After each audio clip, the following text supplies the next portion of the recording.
नमस्कार, जय भारत, जय हिंद, वंदे मातरम साथियों। आज हम पढ़ने वाले हैं वायुमंडल। वायुमंडल से संबंधित एक न एक प्रश्न सभी प्रतियोगी परीक्षाओं में जो है पूछा जाता है। बहुत इम्पोर्टेंट टॉपिक है और हम इसे बहुत ही अच्छे तरीके से समझने वाले हैं, जिसे आप कभी नहीं भूलेंगे। चलिए स्टार्ट करते हैं हम। वायुमंडल। वायुमंडल किसे कहते हैं? सबसे पहली बात है, वायुमंडल किसे कहते हैं? तो दोस्तों, पृथ्वी के चारों ओर कई किलोमीटर की मोटाई में व्याप्त गैसीय आवरण को वायुमंडल कहा जाता है। दूसरा, वायुमंडल जो है पृथ्वी के चारों ओर गुरुत्वाकर्षण के कारण जुड़ा हुआ रहता है, इससे दूर नहीं होता। तीसरा, वायुमंडल सूर्य से आने वाली लघु तरंगों को पृथ्वी तक आने देता है, लेकिन पृथ्वी से वापस पार्थिव विकिरण जो होता है दीर्घ तरंगों के रूप में, उसको नहीं जाने देता है, जिससे कि पृथ्वी का औसत तापमान 15 डिग्री सेंटीग्रेड बना रहता है। वायुमंडल की संरचना कैसे होती है? इसके अंदर जो है अनेक गैसें, जिसमें ठोस और तरल पदार्थों के कण असमान मात्रा में तैरते रहते हैं। वायुमंडल के जो है 3 आधारभूत घटक है। कितने हैं? 3।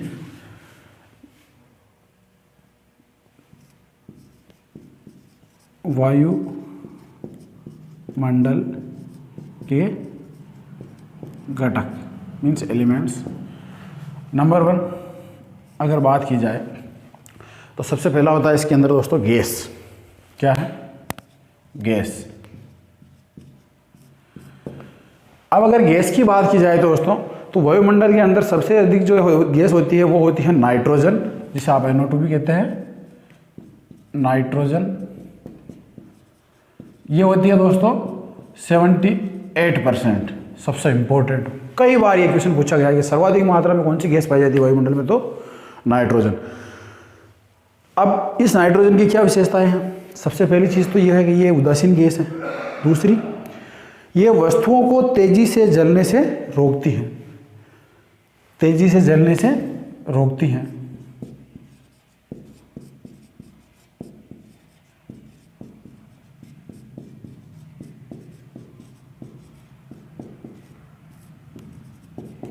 ठीक है, यह एक उदासीन गैस है। उदासीन गैस होने की वजह से इसमें न तो कोई स्वाद होता है, न गंध होती है, न कोई इसका कलर होता है। दूसरी बात करें दूसरी गैस की, तो वो होती है दोस्तों अपनी ऑक्सीजन। क्या होती है? ऑक्सीजन।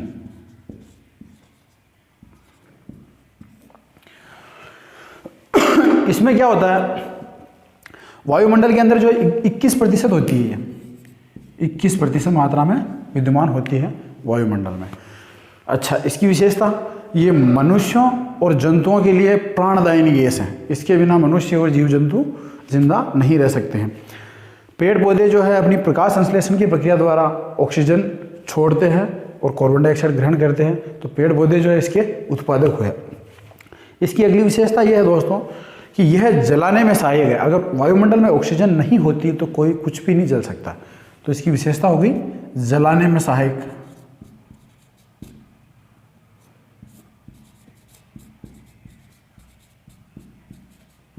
ठीक है। नाइट्रोजन ये तेजी से जलने से रोकती है। जहां नाइट्रोजन की विद्यमानता अधिक है वहां कोई भी वस्तु तेजी से नहीं जलेगी और ये जलाती है। अगली गैस जो है इंपॉर्टेंट, अगर उसकी बात की जाए दोस्तों, तो वो है ऑर्गन गैस।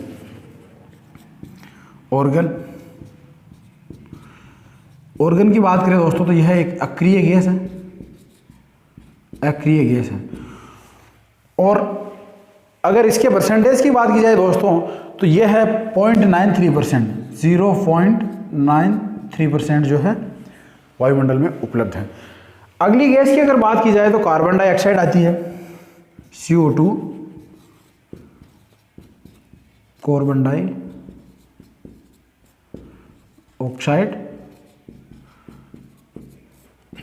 यह एक बाहरी गैस है सबसे पहली बात तो, इसलिए वायुमंडल की निचली परतों में ही पाई जाती है। और अगर इसकी प्रतिशतता की बात की जाए तो यह जो है वायुमंडल में 0.03%। कितनी होती है? 0.03% मात्र है। ये हुई गैसें। दूसरे घटक की अगर बात की जाए दोस्तों, तो गैसों के बाद सबसे इंपॉर्टेंट है वो है जल वाष्प। क्या है? जल वाष्प। नेक्स्ट होता है जल वाष्प।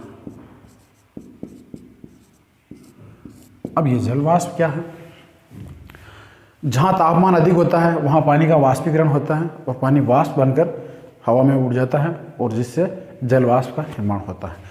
जहाँ तापमान ज़्यादा होता है उस एरिया में जल वाष्प ज़्यादा होती है, जहाँ तापमान कम होता है वहाँ जल वाष्प जो है कम होती है। वाष्पीकरण के कारण ही संघनन और वर्षण जो है होता है। बिना वाष्पीकरण के न तो वर्षा हो सकती है न संघनन हो सकता है। तीसरा घटक जो है इसका वो इंपॉर्टेंट है धूल के कण। धूल के कण। वायुमंडल में कई ठोस कण विद्यमान हैं, जैसे धूल के कण हैं।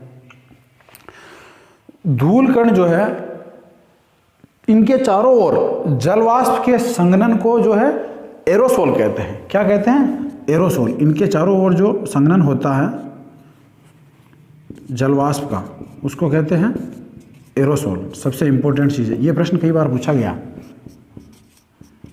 आकाश का रंग नीला इसकी वजह से होता है। और सूर्योदय और सूर्यास्त के समय जो अपने आकाश का रंग थोड़ा लालिमा लिए होता है जैसे गोधूली वेला में, तो ये मनोरम दृश्य देखने के पीछे भी रीज़न यही होता है धूल के कण। इनकी वजह से जो है प्रकाश का प्रकीर्णन होता है, प्रकाश वायुमंडल में फैल जाता है जिससे ये कलर दिखाई देते हैं।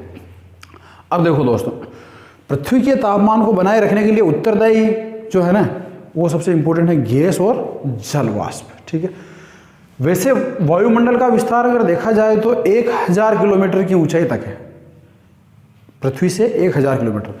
लेकिन इसका 99% पार्ट, 99% भाग सिर्फ और सिर्फ 32 किलोमीटर तक ही विस्तृत है।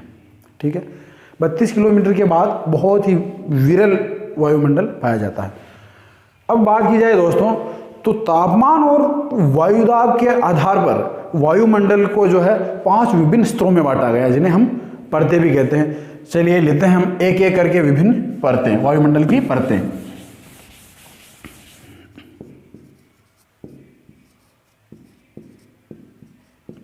वायुमंडल की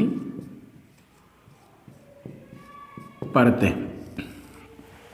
पहले मैं आपको एक चित्र द्वारा इस चीज़ को अच्छे से समझाना चाहूँगा जिससे कि आपको समझने में आसानी रहेगी।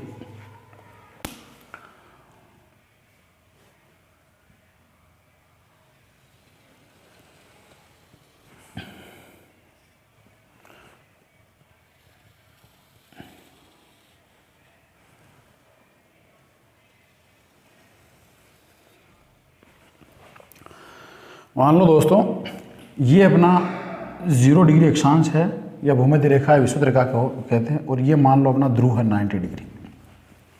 ठीक है, अब अगर परतों की बात की जाए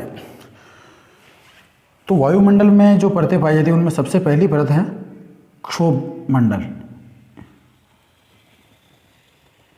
ये इसकी विशेषता ये है कि ये ध्रुवों पे 8 किलोमीटर की ऊंचाई तक पाई जाती है और भूमध्य रेखा पर 18 किलोमीटर की ऊंचाई तक पाई जाती है। उसके बाद अगर बात की जाए तो उसके बाद आता है दोस्तों समताप मंडल।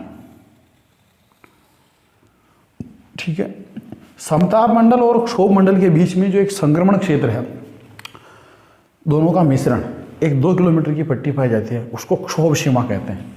वो यहाँ पाई जाती है, उसको क्या कहते हैं? क्षोभ सीमा।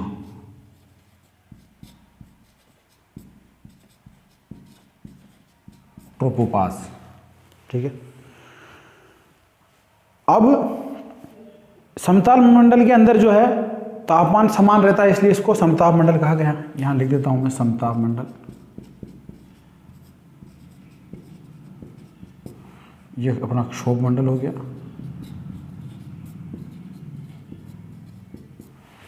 फिर इसके ऊपर बात की जाए तो यहाँ होता है एक मध्य मंडल, ये फिर आयन मंडल, और फिर ये जो ऊपर जो है बहिर्मंडल।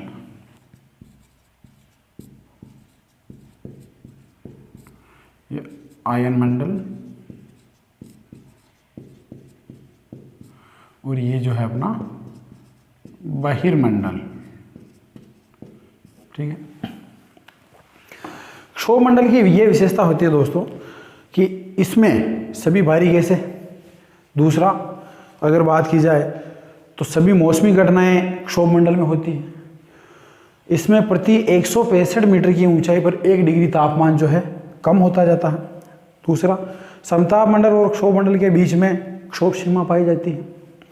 समताप मंडल में तापमान समान रहता है, इसलिए समताप की वजह से इसका नाम ही समताप मंडल है। समताप मंडल के ऊपरी हिस्से में जो है ओजोन गैस पाई जाती है। ओजोन गैस क्या होता है? ओजोन, एक ओजोन की लेयर पाई जाती है परत 32 किलोमीटर से 50 किलोमीटर के पास। यहाँ 50 किलोमीटर मान लो आप इसको, और वैसे 25 किलोमीटर तक जो है तापमान समान रहता है, और ये 32 से 50 के बीच में आपकी ओजोन पाई जाती है। ओजोन परत जो है सूर्य से आने वाली पराबैंगनी किरणों को अवशोषित कर लेती है, उनको ज़मीन पर नहीं आने देती है, जिससे कैंसर और त्वचा कैंसर जैसी गंभीर और असाध्य बीमारियों से हमारी रक्षा करती है। इसलिए एक पृथ्वी का रक्षा कवच भी कहलाता है। ये आपका मध्य मंडल है। मध्य मंडल में, समताप मंडल में क्या होता है दोस्तों कि यहाँ तक तो तापमान समान रहता है, फिर अचानक तापमान में वृद्धि होने लग जाती है। ठीक है। ये आपका आयन मंडल है, रेडियो तरंगे किरणों को परावर्तित करता है। हमारे उपग्रह इसी में स्थापित किए जाते हैं। हमारे टेलीविज़न, रेडियो या दूरसंचार उपकरण जो भी है वो आयन मंडल की वजह से ही चल रहे हैं। उसके ऊपर आता है बहिर्मंडल। ये होता है 80 किलोमीटर तक, और आयन मंडल दोस्तों इसको वैसे बताया है 400 किलोमीटर अपनी बोर्ड की और इन किताबों में, लेकिन वैसे देखा जाए तो बहुत सारे भूगोल होता है इसको 640 किलोमीटर तक ले जाते हैं, 640 किलोमीटर तक। जबकि ये NCERT और RBSc की जो बुक्स हैं उनके अंदर इसको 400 किलोमीटर तक ही बताया गया है। तो अब लेते हैं अपन एक एक करके इनको विस्तार से। पहला लेते हैं अपन क्षोभ मंडल। क्षोभ मंडल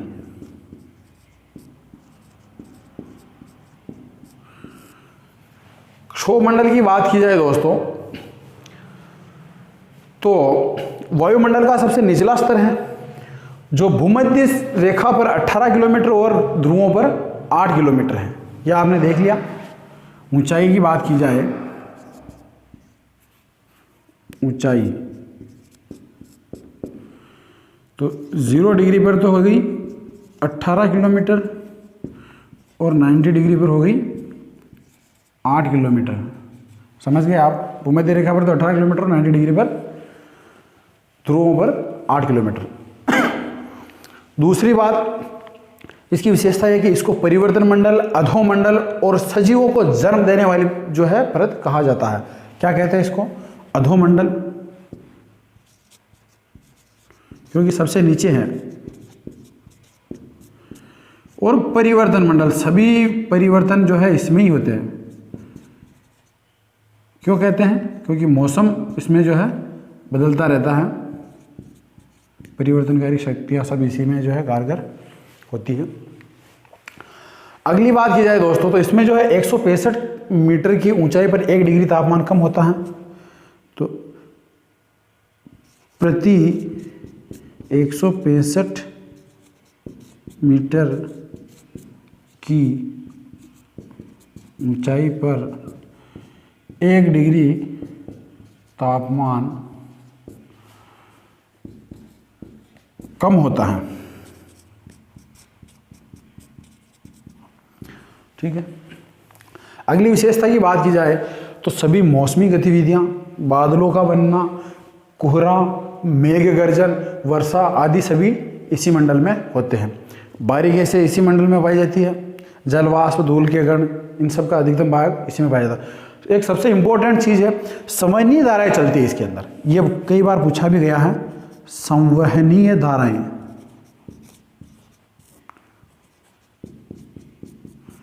मतलब वायुदाब और तापमान का संवहनीय रूप में ऊर्ध्वाधर ऊपर और नीचे होना, संवहनीय धाराएं इसमें चलती है। क्षोभ सीमा क्षोभ मंडल और समताप मंडल के बीच में पाई जाती हैं। ये 2 किलोमीटर होती है। लगभग 2 किलोमीटर क्या होती है? क्षोभ सीमा, क्षोभ सीमा या ट्रोपोपाज भी इसे कहा जाता है। यह हुई अपनी क्षोभ मंडल। अब अगर वायुमंडल की दूसरी परत की बात की जाए तो वो आती है दोस्तों समताप मंडल। चलिए नेक्स्ट लेते हैं अपन समताप मंडल दूसरा।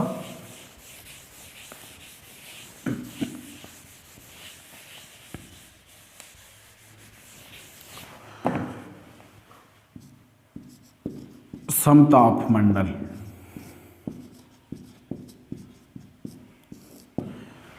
जैसे कि इसका नाम है समताप मंडल, इसका मतलब यह है कि इसमें जो है तापमान समान रहता है। इसकी ऊपरी सीमा 25 किलोमीटर तक होती है। ट्रोपोपाज से इस सीमा तक की ऊंचाई के साथ तापमान समान रहता है। ठीक है। अब अगर अगली बात की जाए तो प्रारंभ में तो इसमें जो है तापमान समान रहता है, लेकिन 20 किलोमीटर की ऊंचाई के बाद जो है इसमें अचानक वृद्धि होती है। यह मौसमी गतिविधियों से मुक्त है। सबसे इंपॉर्टेंट इसकी विशेषता यही है कि मौसमी गतिविधियों से मुक्त है। कोई मौसम नहीं होता, कोई बादल नहीं होते, कुछ भी नहीं होता। उसकी वजह से हमारे जो विमान हैं, वायुयान हैं, इसी में उड़ते हैं। वायुयान उड़ते हैं। अगली बात की जाए, इसमें विशेष प्रकार के जो है मेघों का निर्माण होता है। इसमें भी विशेष प्रकार के मेघ बनते हैं, उनको जो है मुलाब मेघ कहते हैं। ये प्रश्न कई बार पूछा गया है कि मुलाब मेघ किस परत में बनते हैं। लोग कन्फ्यूज हो जाते हैं और उसको क्षोभ मंडल कहते हैं, क्योंकि बाकी सभी मेघ जो है इसी में क्षोभ मंडल में बनते हैं। केवल मुलाब मेघ जो विशेष प्रकार के हैं, मुलाब मेघ बनते हैं किसमें? समताप मंडल में। ठीक है। अगली ओजोन जो है, बहुत सारे विद्वान ओजोन मंडल को एक अलग ही मंडल मानते हैं, लेकिन ओजोन मंडल को वैसे देखा जाए तो समताप मंडल का ही हिस्सा माना गया है। ले लेते हैं अपन ओजोन मंडल या ओजोन परत। ओजोन परत विशेषता आपने देखी इसकी कि ये पराबैंगनी किरणों का जो है अवशोषण करती है। ये धरातल से 32 से 50 किलोमीटर ऊंचाई तक पाई जाती हैं। ठीक है। कौन सी? ओजोन परत। इसमें ओजोन गैस होती है। ठीक है। पृथ्वी का सुरक्षा कवच है ये, जीवन रक्षक परत भी कहते हैं। जीवन रक्षक परत या सुरक्षा कवच। ठीक है। कौन सी? Ozone gas. इसमें ऊंचाई के साथ तापमान बढ़ता है। यहां तक तो तापमान समान था। ठीक है। फिर ओजोन में है तापमान बढ़ता, कारण क्योंकि ये पराबैंगनी किरणों का अवशोषण करती है और पराबैंगनी किरणों में टेम्परेचर ज़्यादा होता है। अब एक इंपॉर्टेंट चीज़ है कि ओजोन परत जो है इसका क्षरण हो रहा है, और इस क्षरण को रोकने के लिए एक सम्मेलन हुआ था कनाडा के मॉन्ट्रियल में, मॉन्ट्रियल प्रोटोकॉल। ये कब हुआ था दोस्तों? Montreal protocol. ये क्वेश्चन कई बार पूछा गया है। मॉन्ट्रियल प्रोटोकॉल, जिस पे विश्व के विभिन्न देश जो है, सभी देश इकट्ठे हुए और इस पर एक सहमति बनी कि भाई इसको जो है ओजोन परत के क्षरण को रोका जाए। और ये कब हुआ था? 1987 में। ठीक है दोस्तों। इसी प्रकार एक क्योटो प्रोटोकॉल भी हुआ था, जो कार्बन डाइऑक्साइड और जो ग्रीन हाउस गैसें हैं उनको रोकने के लिए। वो भी आप चाहो तो मैं यहाँ मेंशन कर दूँ, क्योटो प्रोटोकॉल। क्योटो प्रोटोकॉल ये हुआ था 1997 में। ठीक है। ग्रीन हाउस जो गैसें हैं, क्लोरोफ्लोरोकार्बन, कार्बन डाइऑक्साइड, ये जो है इनके जो प्रसार को, इनके उपयोग को कम करने के लिए या इनके ऊपर जो है निर्बंधन लगाने के लिए। अगली बात की जाए तो आता है अपना मध्य मंडल।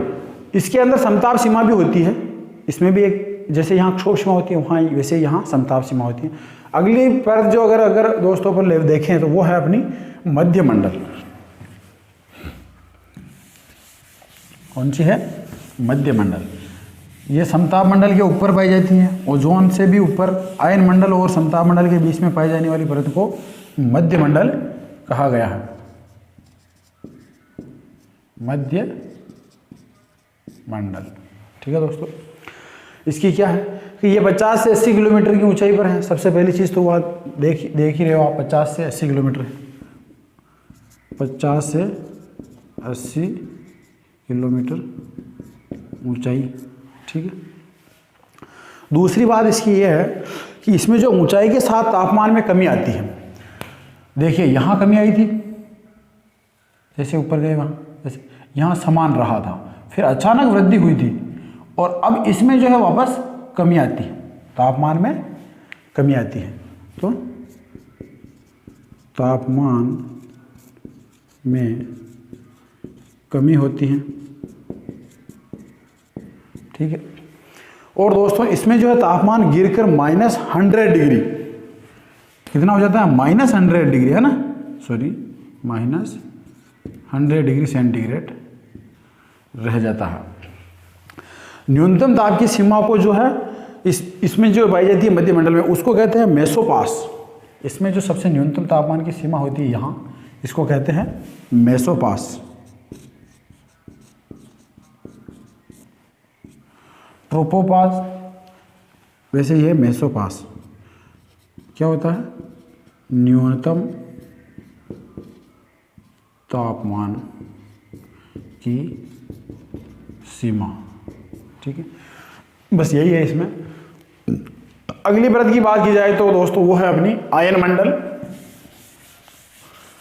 आयन मंडल, इसमें जो है हमारे उपग्रह, विभिन्न संचार के जो अपने साधन हैं उनको चलाने के लिए जो छोड़े जाते हैं, रेडियो तरंगें परावर्तित होती हैं। आयन मंडल, उल्कापिंड जो होते हैं दोस्तों वो गिरते हैं ना, तो आयन मंडल के अंदर जैसे ही वो प्रवेश करते हैं वो जल जाते हैं और जलकर इससे निकलते निकलते पृथ्वी तक आते आते नष्ट हो जाते हैं, इसलिए वो पृथ्वी पर नहीं पहुंच पाते। आयन मंडल की बात की जाए दोस्तों तो इसकी ऊंचाई की बात करें सबसे पहले तो 80 से 400 किलोमीटर है अकॉर्डिंग टू एनसीईआरटी, और विभिन्न भूगोलवेत्ता जो है इसको 640 किलोमीटर भी बताते हैं। सबसे पहले इसकी ऊंचाई की बात करें तो ये हो गई दोस्तों 80 से 400 किलोमीटर। दूसरा दोस्तों, इसमें जो है विद्युत आवेशित किरणें, विद्युत आवेशित कणों की अधिकता होती है। बहुत ही इंपॉर्टेंट चीज है ये, विद्युत आवेशित कण। विद्युत आवेशित कण जो रेडियो तरंगों के लिए उत्तरदायी होते हैं वो इसमें पाई जाती है। रेडियो तरंगें परावर्तित होती है,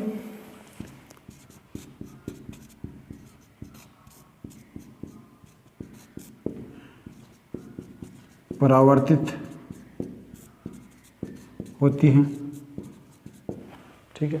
अगली विशेषता की बात की जाए तो उल्कापिंड जो है जलकर नष्ट हो जाते हैं।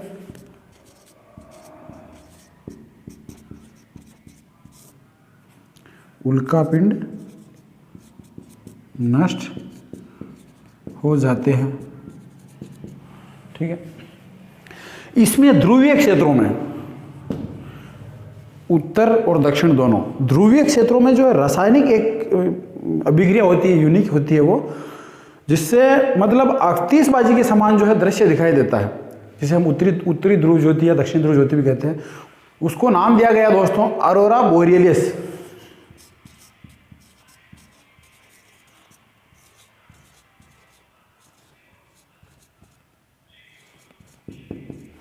और अरोरा ऑस्ट्रेलियस,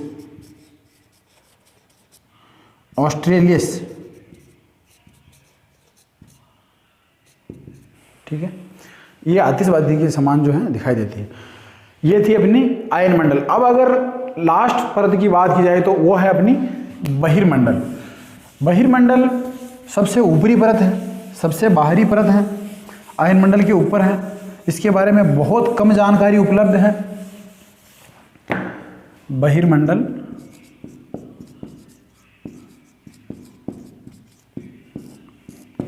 सबसे पहली चीज, सबसे ऊपरी भाग और इसकी शुरुआत है 400 किलोमीटर से या 640 किलोमीटर से, ठीक है। इसमें बहुत ही विरल जो है वायु होती है, अंततः 1000 किलोमीटर की ऊंचाई के बाद अंतरिक्ष में विलीन हो जाती है। क्या है? 1000 किलोमीटर के बाद वायु विलीन हो जाती है।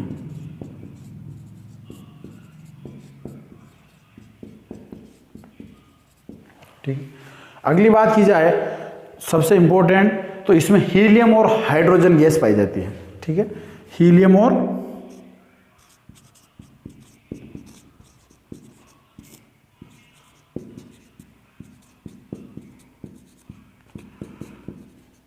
हाइड्रोजन गैस पाई जाती है।